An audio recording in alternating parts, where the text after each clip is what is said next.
Welcome to episode 292 of FBI Retired Case File Review with Jerry Williams. I'm a retired agent on a mission to show you who the FBI is and what the FBI does through my books, my blog, and my podcast case reviews with former colleagues. Today, we get to speak to retired agent Frank Runles, who served in the FBI for more than 25 years. In this episode, he reviews a labor racketeering investigation where RICO charges were filed against the union management to prove that Labor Local 91 in Niagara Falls, New York, operated as a criminal enterprise. We also discuss interview skills and interview training techniques. While assigned to the Buffalo Division, Frank worked a wide variety of criminal matters to include organized crime, financial institution fraud, healthcare fraud, labor racketeering, kidnapping, and serial murders. Frank was also a sniper team leader on SWAT for 10 years. Later in his career, Frank was promoted to the FBI Academy, where, as part of the FBI National Academy, he instructed Secret Service, U.S. Marshal Service, Department of Homeland Security agents, and other local, state, and international senior law enforcement officers on advanced interview techniques and deceptive language analysis. Frank was also the lead instructor for new FBI agents, instructing courses on interviewing and interrogation, detection of deception, and intelligence collection techniques. Frank also worked in Guantanamo Bay, Cuba, debriefing hundreds of foreign fighters captured during combat operations. Frank has received many awards, including Investigator of the Year Award by the Federal Law Enforcement Foundation for the Niagara Falls Laborers Local 91 RICO case we're discussing today. He also received the Federal Law Enforcement Officers Association Group Investigation Award and the FBI Meritorious Service Award 5 times. Frank is the author of Lies People Tell, an FBI agent's toolkit for catching liars and cheats, where he reveals everything he's learned over a 20-year-plus career using deceptive language analysis to show the many ways language is used to mislead and deceive. In your podcast app's description of this episode, there's a link to the show notes at jerrywilliams.com and links to where you can join my reader team, which is all about crime fiction, buy me a cup of coffee, and learn more about me and my books. Thank you for your support. Now here's the show. I want to welcome my guest, retired agent Frank Runles. Hey, Frank, how you doing? Good, Jerry. How are you? I'm great today. We did have a little difficulty getting things started, but we worked through our technical difficulties, and I am excited and relieved that we're recording this episode. Thanks again for coming. Yeah, no problem. I'm glad to be on. On this episode, not only are we going to talk about the Laborers Local 91 case that you had, the racketeering case, and how you were able to use RICO charges to take down union management as they operated kind of like a criminal enterprise.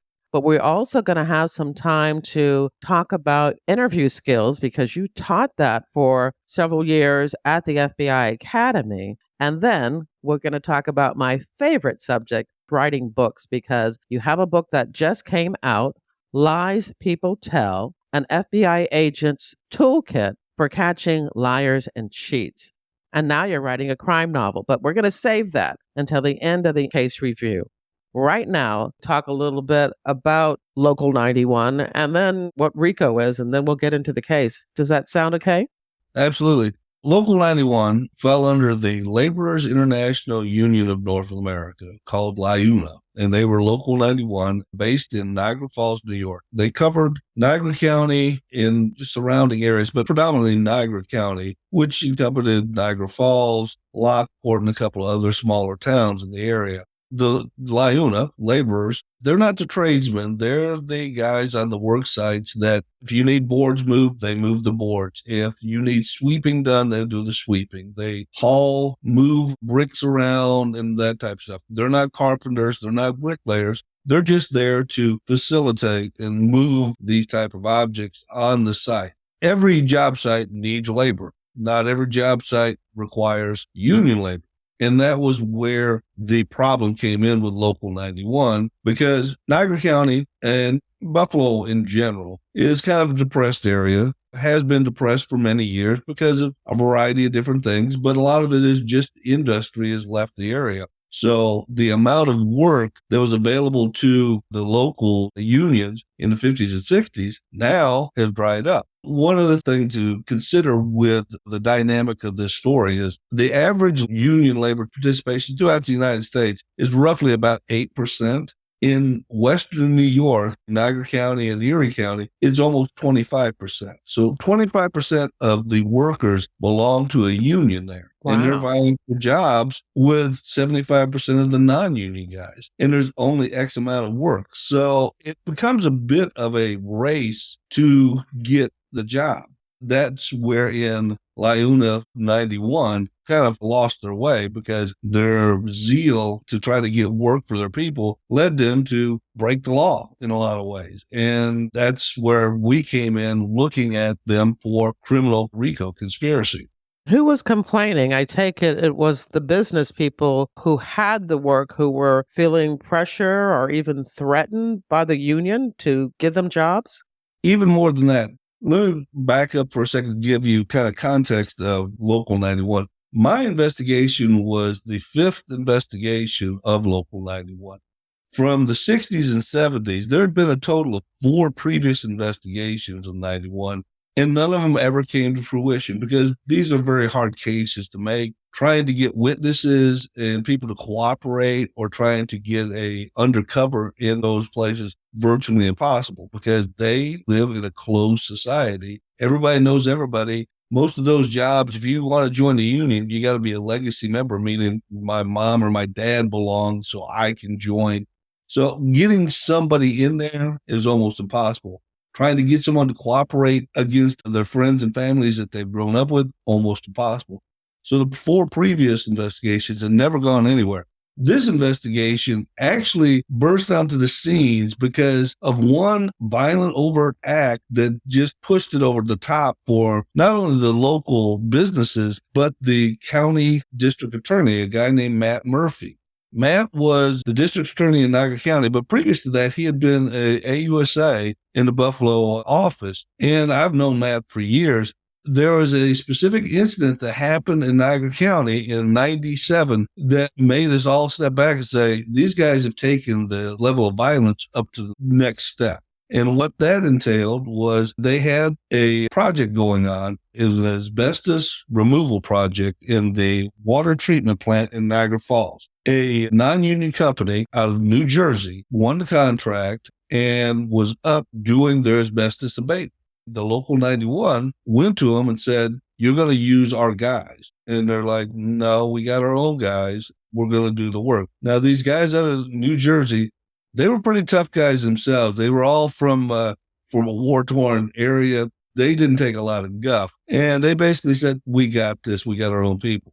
Local 91 kept pushing them, saying, listen, you're going to use our people or else. One thing led to another, and they decided one night they took 2 quarter sticks of dynamite and they taped each quarter stick to a cement brick. They taped it very tightly, which made it into like a hand grenade. They tossed both of those into the bedroom of where the workers were sleeping. They exploded. Luckily, you remember they had the big boom boxes from the 80s, you know? Oh, yeah, I remember them well. Yeah, so they had a big boom box in the bedroom. One of them landed beside that. And so it got most of the impact of the explosion and shrapnel. The other one blew out the ceiling and all this stuff. One guy lost sight in one eye. One of the other workers lost his hearing. They would have been dead if it hadn't have been for at least the dispersion because of the boom box. That's when Matt Murphy said, this is crazy. We got to do something about it. And they came to us and said, listen, can you guys do something about this? Because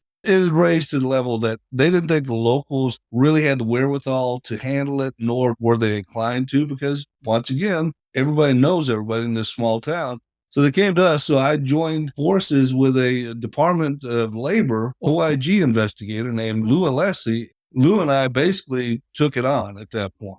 So the previous investigations were not federal. I just assumed that they were because they involved a labor union.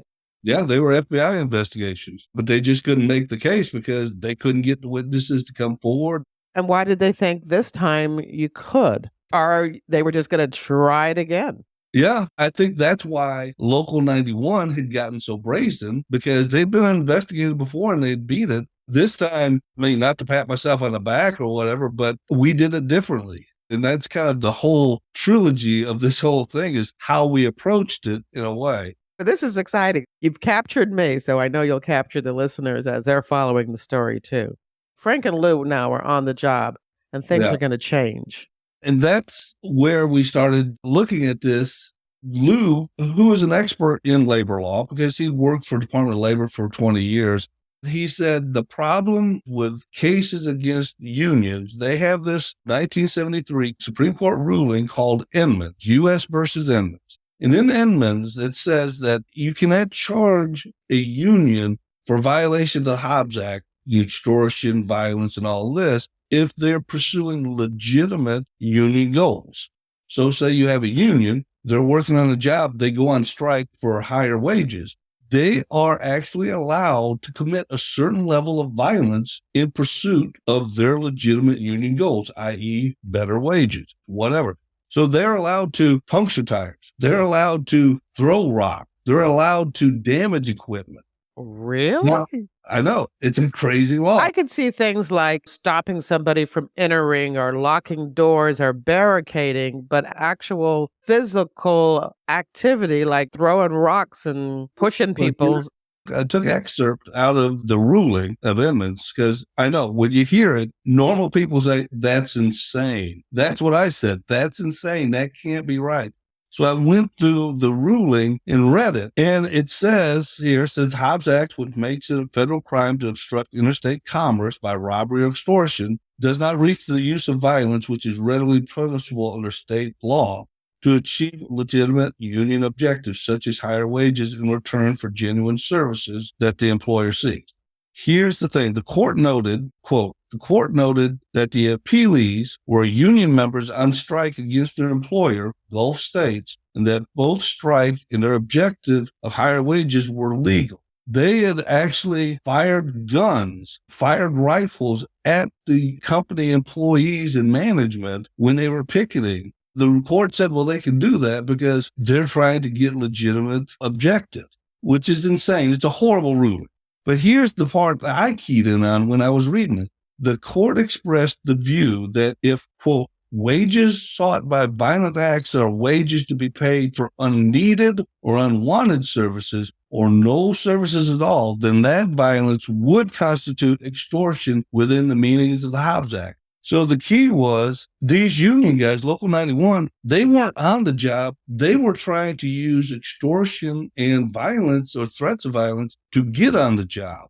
These non-union companies saying, well, we don't need your services. We don't want your services, which make their acts illegitimate under Edmunds. You get what I'm saying? Yeah. The whole thing doesn't make sense, but in that realm of understanding, it doesn't make sense. At least this addresses intimidation. Right.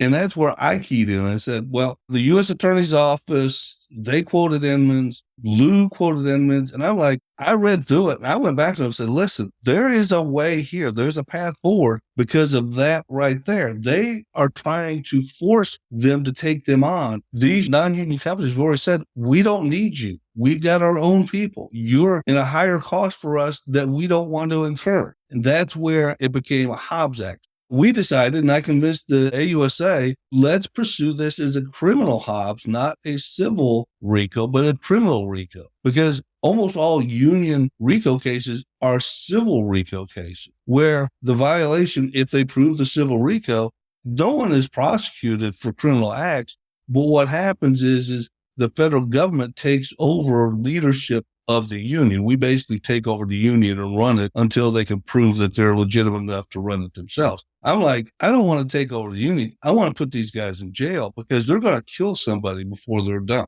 That's where we started on this. It was very controversial because basically hadn't been done before. And everyone's saying, I don't know if we're ever going to convince anybody because of the Inman's rule, but we said we got to try. So Lou and I convinced the AUSA to go with it. And we were lucky. We had a great AUSA. And this is how small the world is. The governor of New York, Kathy Hochul, her husband, Bill Hochul, was the AUSA for us. So it's like, wow, well, who knew 15 years later that they'd be at that position? He was a great prosecutor. He was great to work with. He loved working with agents. He actually sought out your opinions as an agent, and it wasn't like a pat on the head type of, what do you think? He truly wanted to hear what you had to think, and he would strategize with you. He was really part of the investigative team. He was a great guy to work with. Had you or the AUSA ever worked a RICO case before? No. Okay, because I understand that they're a whole lot of work. It's very complicated. Now, to Bill's credit, I think he had worked one RICO case before. I had never worked one, and Lou had never worked one, thankfully, because we didn't know what we were getting into. Otherwise, we may have given us pause because it is a lot of work. It is complicated. With all the predicate charges and all Absolutely. the things that you have to prove. And everything has to be approved through Maine Justice. Further in the story, that will come into play because that was a big holdup for a while. There's a lot of moving parts to it. But I just thought that because of all of their acts, I thought a RICO would be the way to go because to me, it smacked of a criminal enterprise RICO type of investigation. They were operating like the mob and said, let's do this. Let me ask you about that because we have heard about mob influence or infiltrating unions. Was that the case in this investigation? Yes and no. Yes, in respect that years before, they were influenced by the local mob family. But by this point in the 90s, late 90s, basically in Buffalo, the mob family had gone legitimate because there was no money to be made illegally because the economy just sucked. So the big mob family there, I'm not going to say their name because I don't want to get sued or whatever, but the big mob family had gone legitimate and they made more money selling pizzas and wings because they had one of the biggest pizza and wings places in Buffalo than they did doing illegal stuff. At one point, they were involved, but by the time I got involved, they were no longer involved. But the union leader, Butch Corsini, old guy, like 81 years old, still remembered the days back when he was part of the Goon Boss. He still operated it like he thought we were still in 1960. That's interesting. Yeah. What I said, we decided, okay, Lou and I, FBI agent, DOL agent, we need some guys on the ground a little closer to the street level because that's the way we're going to find intel and that's where we're going to start finding more possibly witnesses that can help us either with incidents or willing to speak up against the union. We went to the Niagara County Sheriff's Office, talked to Sheriff Beeline, a guy named Tom Beeline, and he gave us a great investigator to help us, a guy named Mike Messina. Went to Niagara Falls Police Department. They gave us one of their top detectives to help us. Then we went to New York State Police, and they gave us one of their guys. So we had basically a task force of me, Lou, and these three guys. And it wasn't an official task force. It was basically an ad hoc working group. But we were all assigned, this is what we're going to do. We sat down and started planning out a strategy of how are we going to recruit sources? How are we going to get witnesses to talk about things that happened in the past and start building this case? And that's where it really started slowly taking on a life of its own because at this point, they thought they were untouchable. Then rumblings started getting out because we're shaking the bushes a little bit and they're hearing that you got cops, you got feds looking at us, what's going on? That started getting a little bit of a competition between them and us. They wanted to see how brazen they could get away. It was almost like they wanted their ability to do whatever they wanted, in which ultimately hubris always brings us down, and it brought them down. We're looking at a series of different construction jobs that took place over a 4-year period and going even back beyond that. Each one of them had a unique aspect to it in respect that the one commonality with all of them, none of these were legitimate jobs for the laborers because they weren't on the job. They were trying to force non-union companies to hire them. And they were using intimidation and tactics to get it. For example, they were renovating the Holiday Inn in Niagara Falls, downtown Niagara Falls. They were picketing the job site because they weren't on the job. Now, they have a legitimate reason to picket the job site. The problem is a delivery truck driver who was there to make a delivery had nothing to do with the construction, had nothing to do with the company. He was just a DHL delivery guy. They drug him out of the truck because he saw the picking line. So he went to another loading dock and unloaded his product or whatever he was delivering there. They saw that he unloaded it. They followed him. They grabbed him. They drug him out of the truck. They beat him up. Wow. Yeah. This is a violent group. And this is because they thought they could. The same job site had 2 young African Americans that were working there doing demo work. They walked out at lunchtime. And luckily, we caught this on tape because we had stationed, actually, Niagara Falls PD had stationed a van in a parking garage, which had a direct line of sight to their picket site. So we set up a stationary camera and recorded this. These 2 young men come out at lunchtime on a Friday, just gotten paid. They came out on lunchtime to go get something to eat. All these about 15 local 91 guys surround them. And you can see it on tape. You can't hear it because there's no audio, but video. You can see them start jawing with them and pointing at them, and then they surround them. And these guys, you can see, they're like, oh my God. They take off. The 2 kids take off, and the whole guys run them down. Now, when they get off the camera, because it's a stationary camera, they grab those 2 kids and beat both of them up. Oh my God. Go to the hospital and all this stuff. These guys were just brazen. But strangely enough, that was the one acquittal out of 19 defendants. That was the one acquittal we had. Because an acquittal? There was an acquittal. One of the guys was acquitted because he said, I didn't beat the kid up. They didn't have it on tape because they had ran out of the frame. And the jury's like, I can't prove that he did. And it was one of those CSI moments where they said, well, you should have cameras everywhere. Well, that's not how the real world works. You know what I mean? You're lucky we got what we got. But there were others who were involved in the beating who were. Right. They pled out. This one kid, he just said, I'm not pleading. And he won. They're all like, what? If I'd known that, I wouldn't have pled out, but they pled out. Was he on camera at the beginning? Yes. Before the fight? Oh, yeah. Yeah. And it shows him running off camera, just like the rest of them. He's just the one kid that took it to trial, and it was acquitted.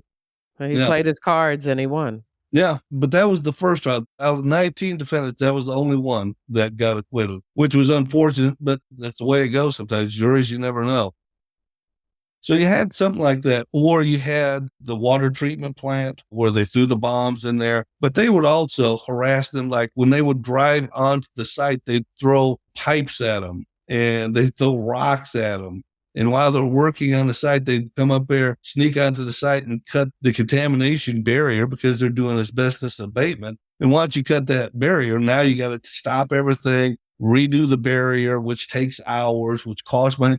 So they were constantly doing something, threatening those guys, harassing them, trying to hurt them. Are you familiar with the grocery store Wegmans? Oh, yeah. Everybody loves Wegmans, yeah. Right. Well, Wegmans if you have money.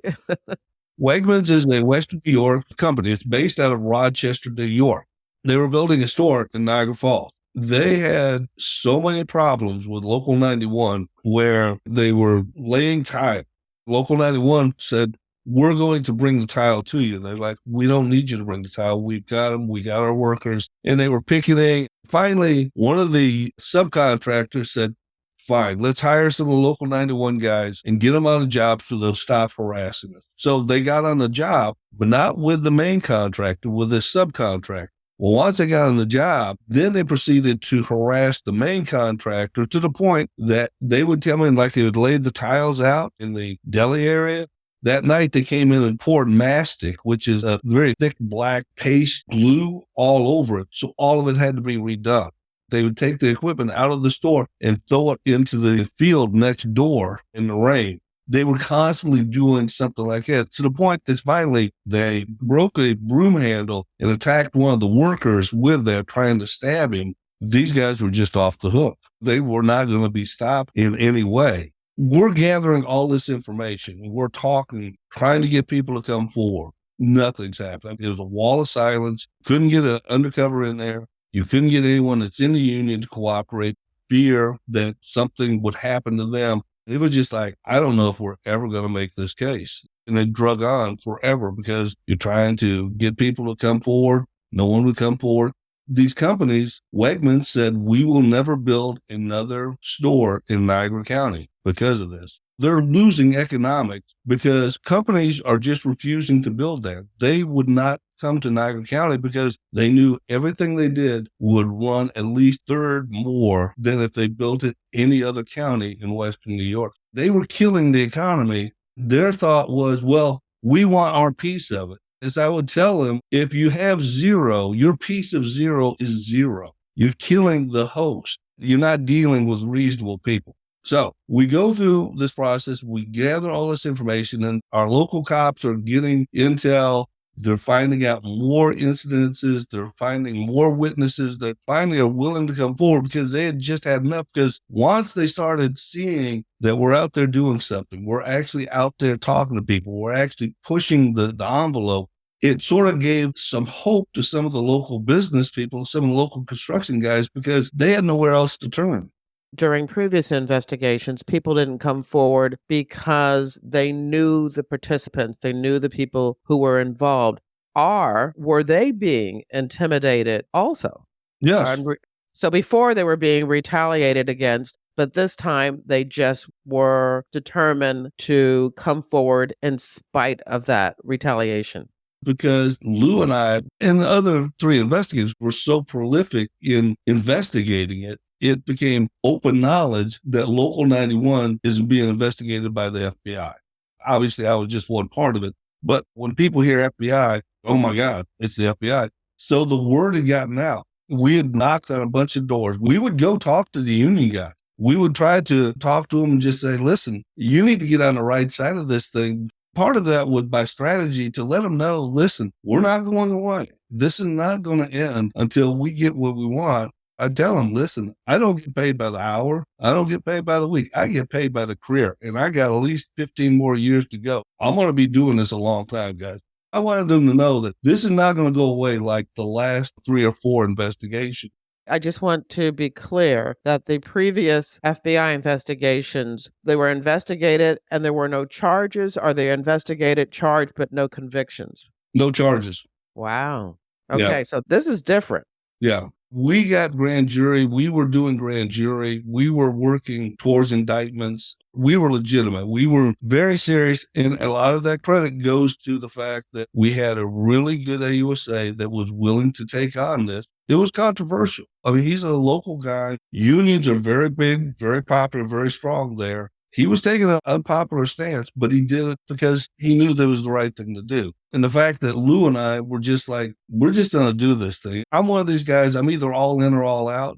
I was all in on this. This was my baby. These guys were just so brazenly, they're bully. And I hate a bully. And they were just bullying everybody.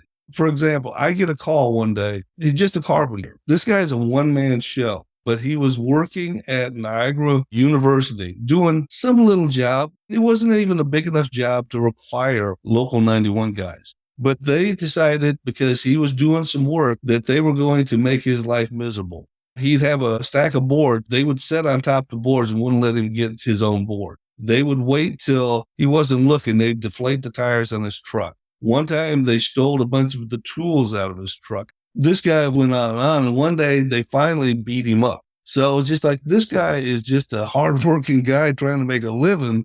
They were out of control because they thought they could get away with it.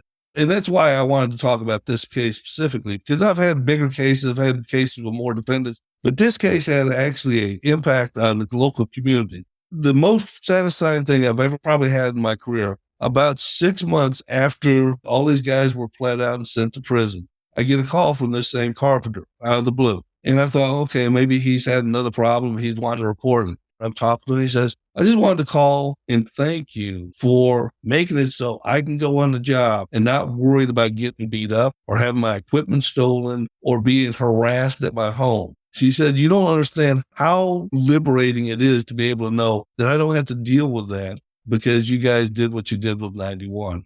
And when you hear that, she's like, that 8 years was worth it just for that, Nice. So Yeah. 8 years. Yeah. So we start the investigation in 97. By 2001, we've got the indictment. We're ready to go. But as a RICO indictment, you have to send it to the Department of Justice and they have to approve any RICO indictment.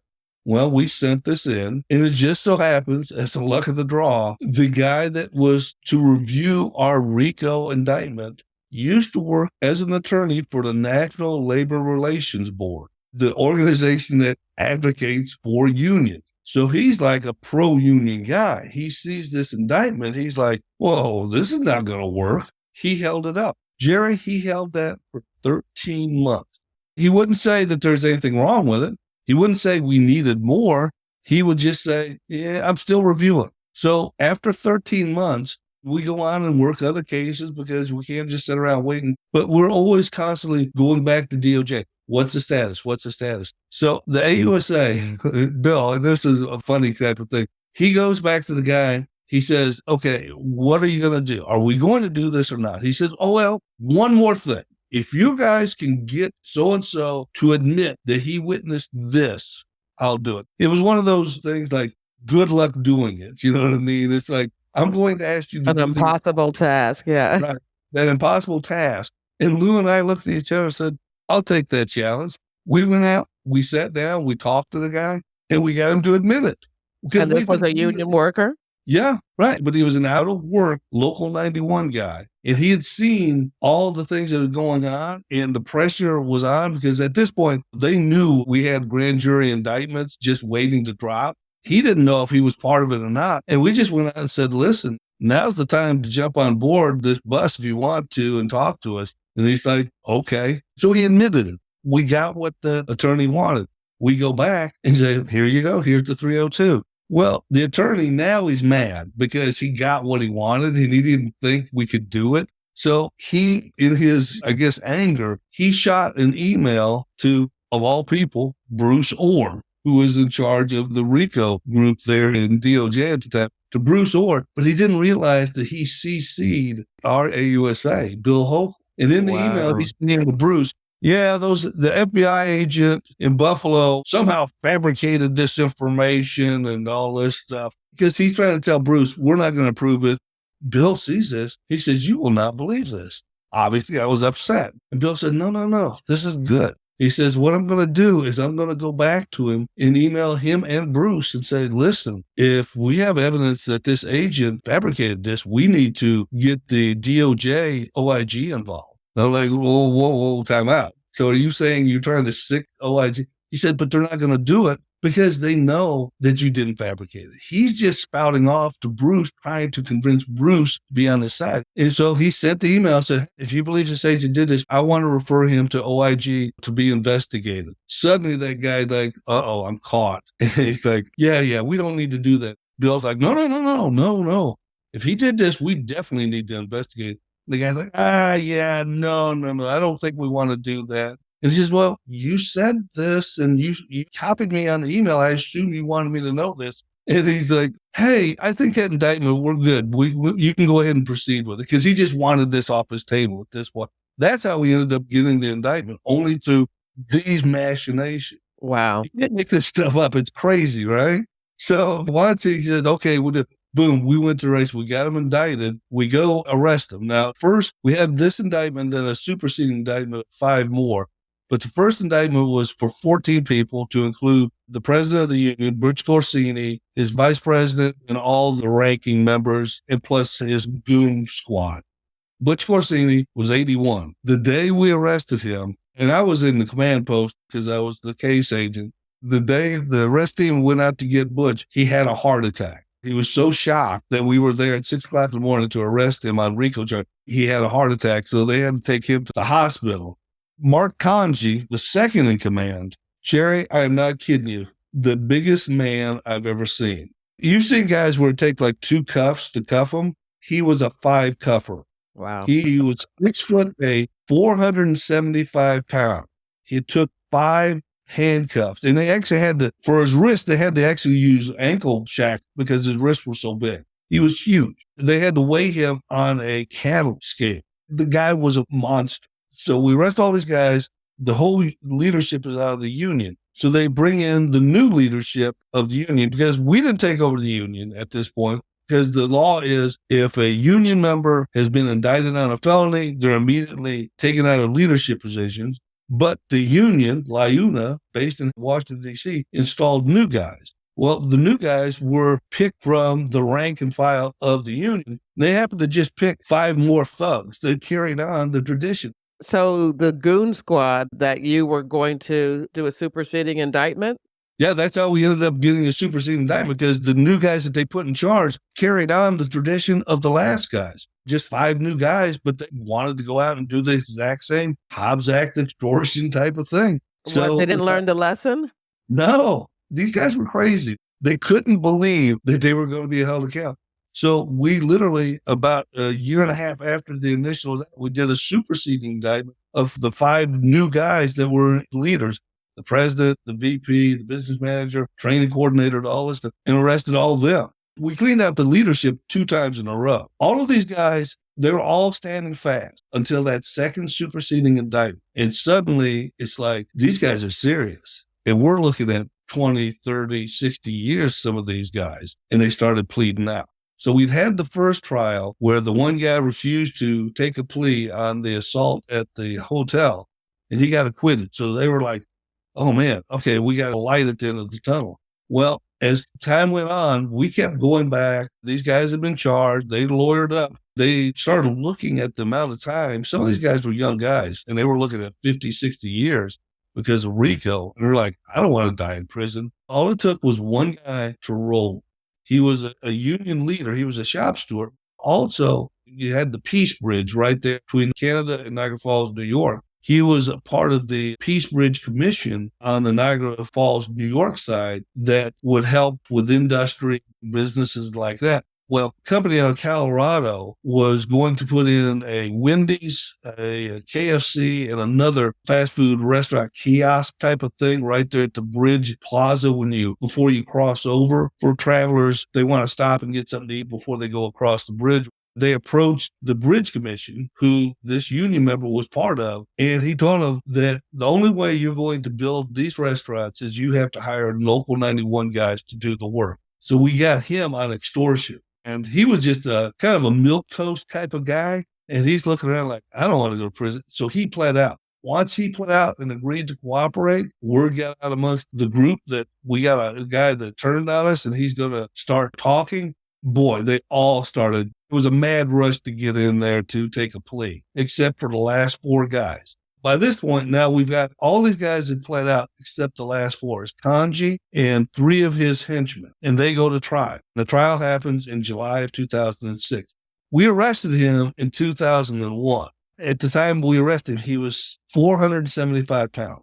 We go to trial. The first day of trial, I'm standing in there at the prosecutor's table with the AUSA in the second chair, and I'm looking at the defendants, and I recognize 3 of them, but I'm like, where's Kanji? And they said, we're right there in the blue suit.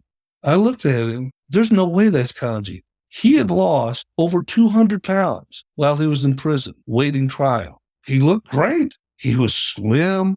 He was very tall. He carried weight well. He was dressed in a really nice suit. I thought he was one of the attorneys. He looked that good.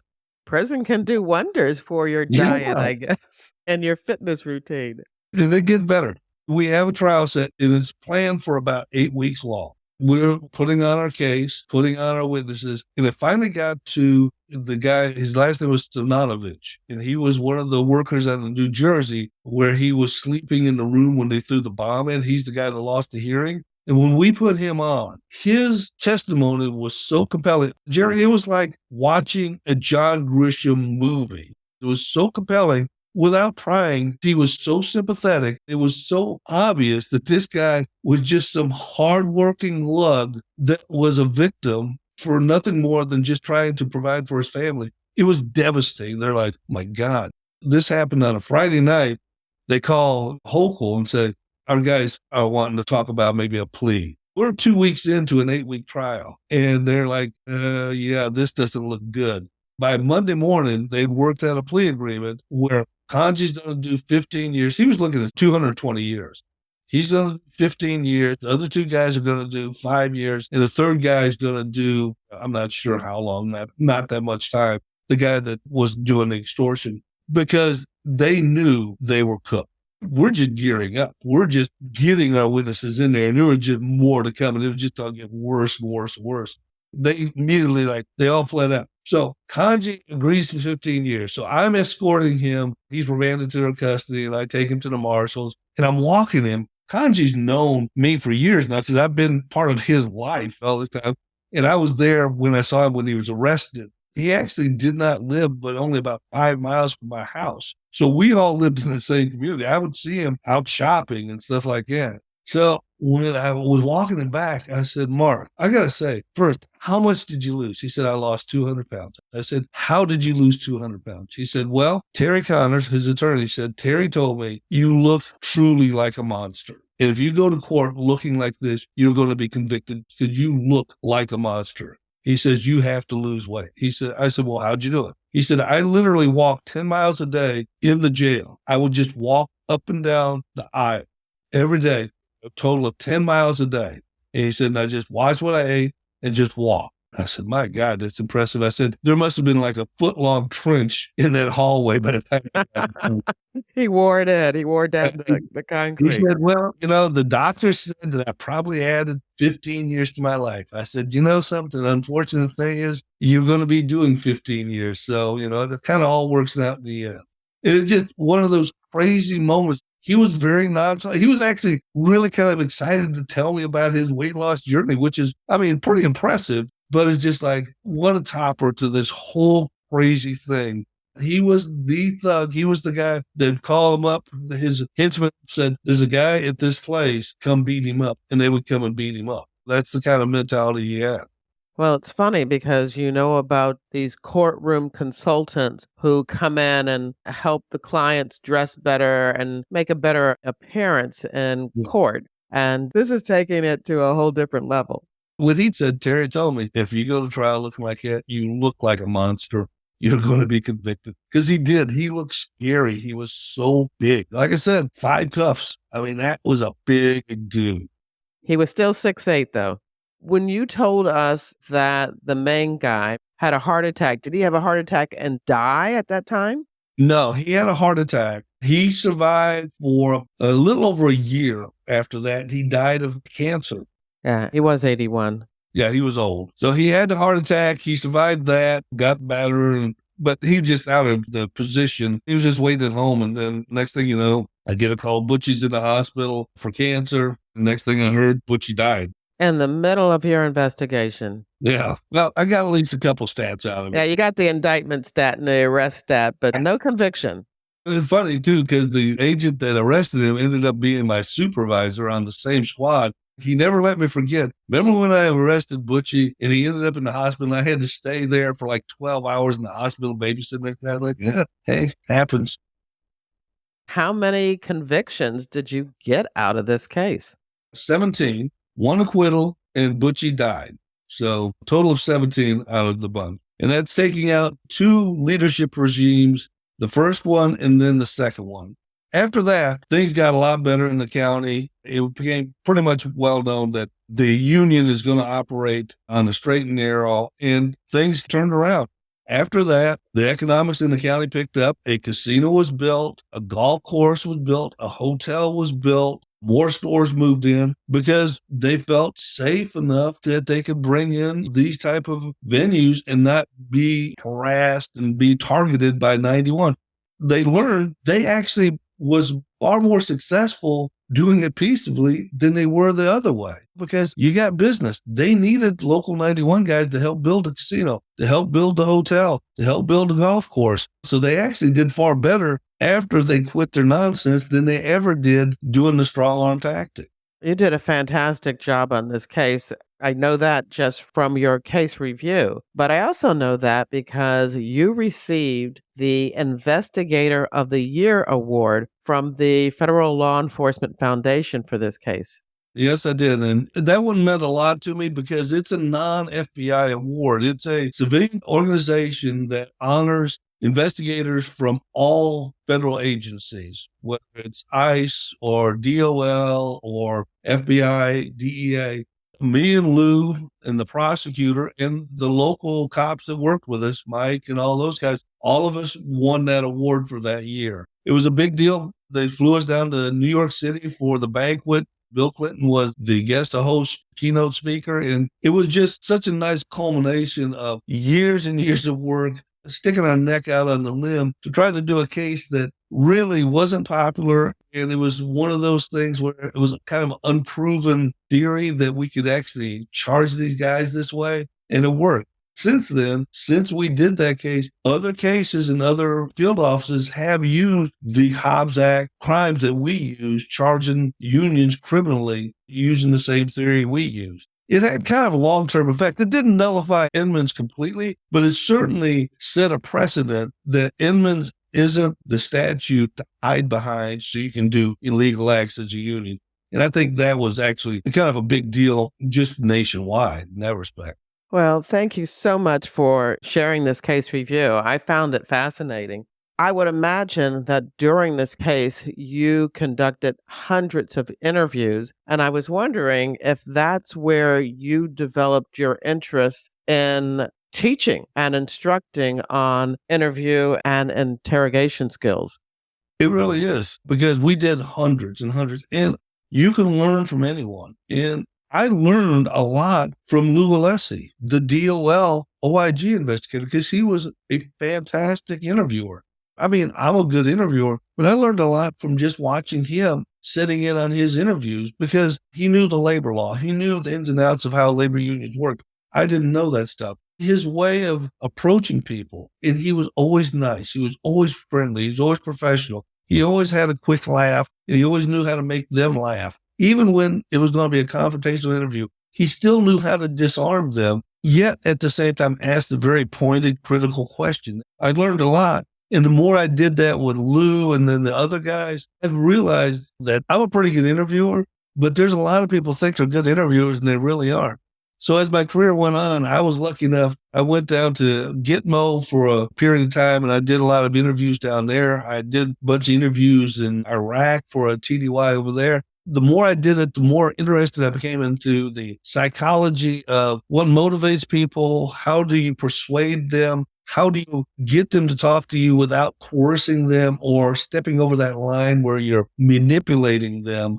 Yet understanding the human psychology of what makes people tick and what makes them want to talk to you. And what are the prerequisites to making them feel comfortable enough to talk to you? I spent 18 years in the field working cases. I decided I wanted to finish my career at Quantico teaching interview and interrogation to new agents because that's the one thing they can teach you how to shoot. They can teach you how to fight. They can teach you how to drive fast cars. They can teach you all this stuff. There's one thing you will do every single day of your life as an FBI agent, and that's interview people. You'll be talking to people all the time. That's the one skill that you will use every single day, whether it's a bad guy or a coworker, a supervisor, a defendant, a witness. You're always interviewing people. You always need to know how to talk to people. And I really just wanted to pass that on to them so when they walk out the door, they're better prepared to do that than I was. And probably you were when we went through, because when we went through, they didn't teach us as much as they do now when it comes to that stuff. And it's really a critical element of our job.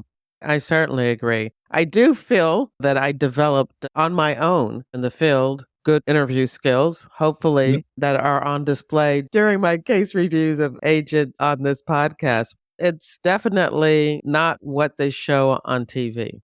No, exactly not. There's one thing about the FBI that I think we're better at than anyone, and that's talking to people. We know how to get people to open up to us and to give us information that most people don't get because we just have that ability, because we learn, we've been taught, we study, we prepare, and we do a bunch of it. We get a lot of reps in. I really think that is one of our strongest suits as FBI investigators is our ability to get people to open up to us. I've interviewed a couple of agents, I think 3, on interviewing skills. One of them, he doesn't even like to call them interviews. He likes to call them conversations with a purpose. I also wanted to ask you about the term interrogation. I think a lot of people don't like that term. But here's the thing. An interrogation and an interview are two different things, but they go hand in hand. When you do an interrogation, the first part of that interrogation is an interview. You're building rapport. You're locking in their story through funnel questions. Here's the one thing I want to find out from this guy in this interview. You say, okay, I want to find out if he is buying illegal guns. And from there, you develop what we call a funnel. A funnel of questions starting very broad and general. What do you like to do in your off time? Where do you work at? And you bring that funnel down to a series of questions to the point of you're talking about their hobbies. Then you're talking about what type of hobbies. Then you're talking about what type of sports. Then you're talking about, do you ever do any hunting or fishing? Are you into shooting? And at this point, they'll either say, yes, I've got a gun, or no, I don't, whatever. But you slowly ask them all these different questions through a series of funnels, all non-alerting, let them tell you whatever. And then after they've lied to you or they haven't really been honest, that's when you say to them, listen, what you told me really isn't matching with my investigation. I'd like to show you what I have, and maybe you can explain this to me. And then you start laying out the evidence, and then you give them a reason to say, listen, I think we both know you got a problem, and I'm willing to help you. I'm willing to speak on your behalf with the prosecutor, but you got to take ownership of what you're doing and admit it. And that's completely up to you. It's free will. But honestly, I can't do anything for you unless you're willing to be honest. And then if they say, okay, yeah, I wasn't honest with you, I do have guns, then you go back to the interview mode. The only part of the interrogation is that reconciliation, laying out the evidence, and your reasons to confess. The rest of it is an interview and an interview. Sometimes the word interrogation scares people because they're thinking 0 dark 30, stress positions and bags over people's heads and stuff like that. It's more of a direct questioning type of indirect accusation layered between 2 interviews. So the whole thing should never be an interrogation, but no, a phase of your interview. Yeah, and it's done in a very professional. And I always talk to students like, be upbeat, be professional, but just lay out the facts. Like, listen, we did a search of your house. We actually found this gun, serial numbers obliterated on it, and you said you don't have a gun. And where we found it was hidden in the air vent in your hallway, not someplace that would be hidden. Someone would put something unless they're trying to hide it. So help me understand how that could be, because when we analyze that gun, you're probably going to have your DNA on it. At a minimum, you're going to have your prints on it. And honestly, you don't want to compound this problem with lying to us. Let's see if we can work through this. You present it like this is a problem and we're willing to work this out. It's not like you lied to me and I got you and here you go. No, everything is rapport-based. Everything's very much, hey, let's work on this together type of thing. And it seems to work better that way. I know when I was in Iraq and Gitmo, almost all of the FBI interrogations or interviews we did were rapport-based. And we got more intel than pretty much anyone else because the rest of them weren't rapport-based. It was much more of a, you're lying to us, you better tell us type of threatening type of thing. That doesn't work with people. People don't tell secrets to someone that they're scared of, intimidated of, or don't like. They got to feel that there's a certain level of trust and confidence that you're not going to beat them over the head before they'll share something with you. That's what we do well.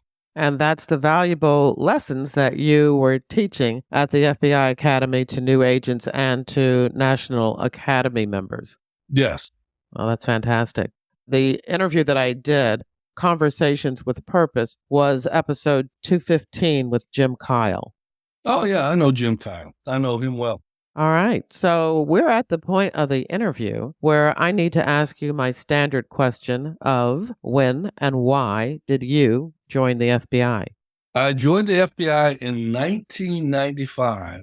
I originally applied in late 1991, got hired, went to the interview and the testing process, and they were going to begin my background investigation, and then they put a hiring freeze on for 4 years. So by that time, I was in the Army at the beginning when I started the process. I transferred once to Fort Benning, Georgia, and actually gotten out of the Army and moved to Charlotte, North Carolina, and was working there when they lifted the freeze. The second time, I got notice that they lifted the freeze in October of 94. I was in Quantico by February of 95 because they needed bodies. That's when I joined.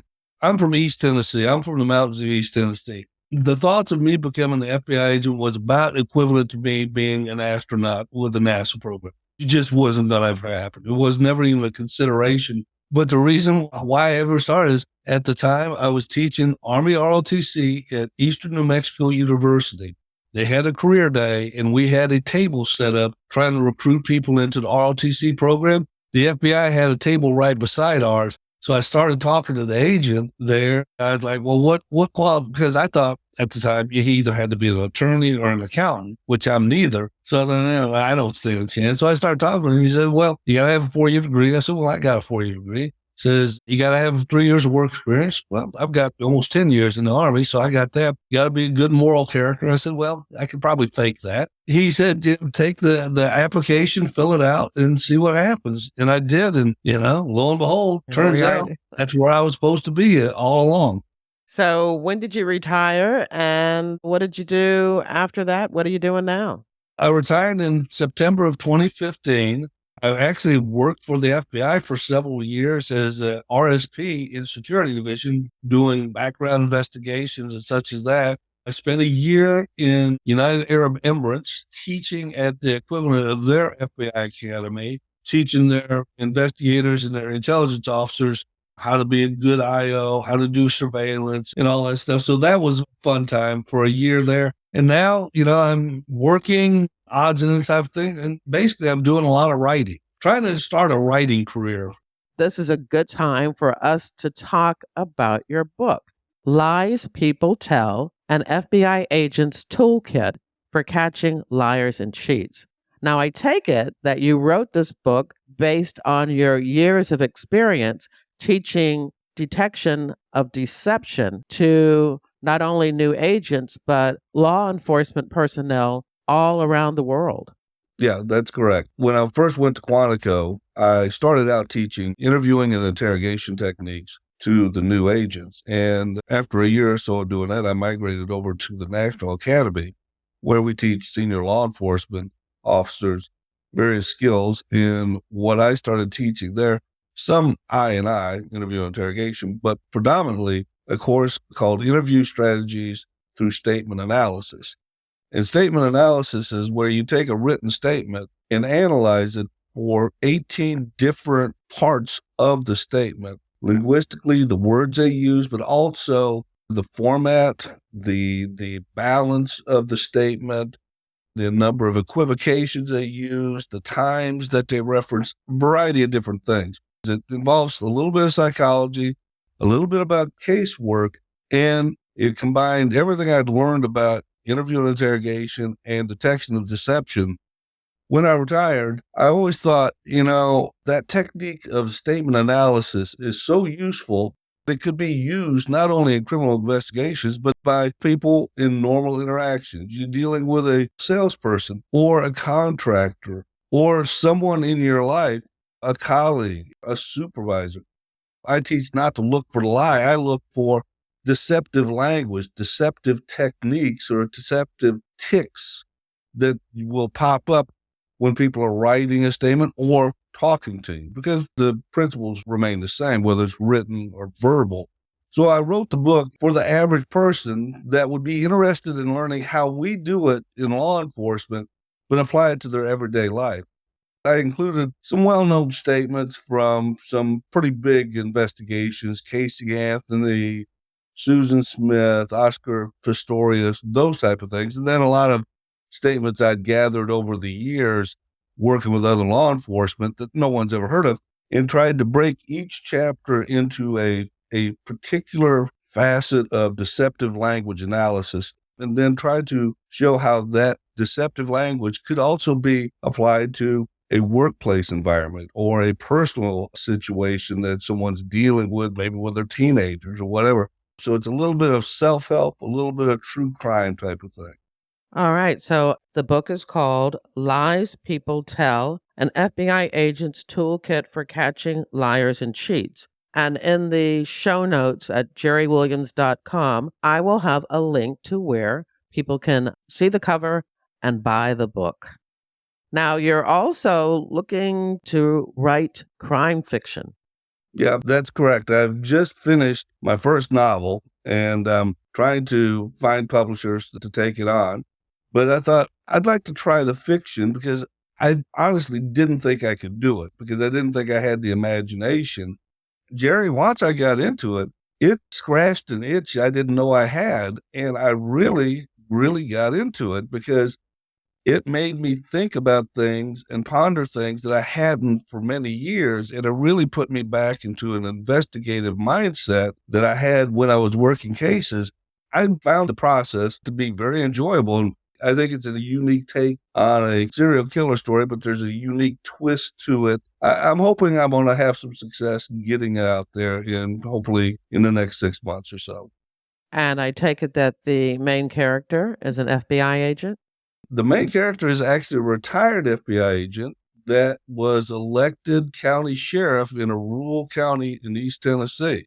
He was basically recruited to take over the position because of his background, and he reluctantly does it because the previous sheriff was indicted for criminality. Fun story arc with a lot of little twists and turns. Gave me the opportunity to highlight a part of the country where I grew up in East Tennessee. I can hear from the premise that you used what you learned as an FBI agent and put it in this book.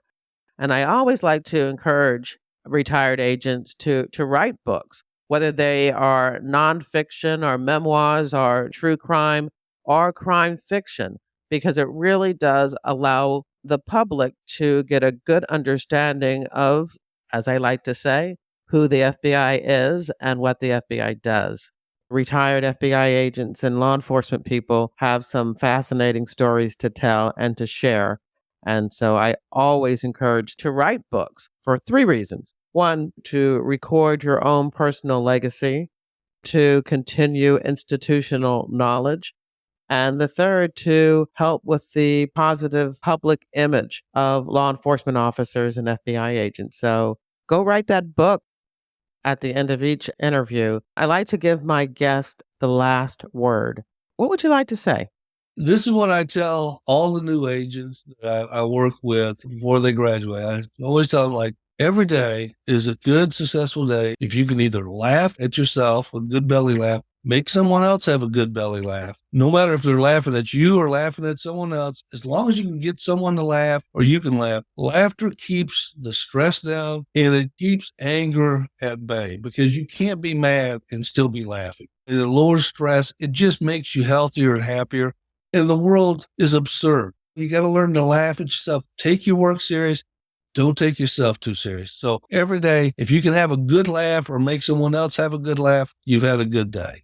The FBI has taken its hits. Some of them deserve, some of it's not. But here's the thing. You can't paint any organization, I don't care what it is, name any, you can't paint everybody the same way. There are tons and tons and tons of people in this organization, the FBI, that do fantastic work. And they just want to do the best thing they can, protect our country, put bad guys away, keep us safe. So I just caution everybody that doesn't work within this organization, doesn't understand, don't judge everybody by the bad acts of a few. Every organization has missteps. They make mistakes. You don't throw the baby out with the bathwater because of that.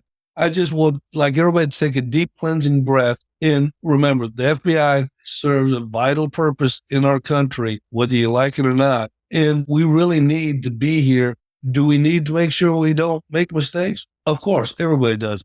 But mistakes happen. We got to learn to recover from that and move forward.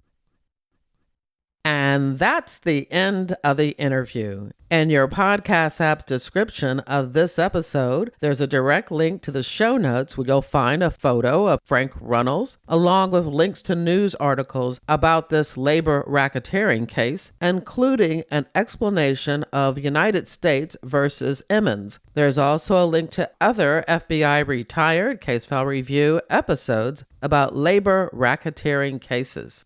I hope you enjoyed the interview and that you'll share it with your friends, family, and associates. You can show me just how much you liked it by buying me a coffee. There's a link in your podcast app's description of this episode, or you can visit jerrywilliams.com and tap on the little coffee cup icon in the bottom right-hand corner of my website. Don't forget to follow FBI Retired Case File Review on your favorite podcast app. Now, this podcast is all about true crime, but if you're also interested in crime fiction, once a month via my reader team email, I keep you up to date on the FBI and books, TV, and movies. When you join my reader team, you get access to my FBI reading resource, a colorful list of more than 70 books about the FBI written by FBI agents who have been guests on this podcast. There's nonfiction, crime fiction, true crime, and memoirs. You'll also get my FBI reality checklist where I debunk 20 cliches about the FBI and receive news about what I'm up to and about my FBI nonfiction and crime fiction books. I want to thank you for listening to the very end. I hope you come back for another episode of FBI Retired Case File Review with Jerry Williams. Thank you.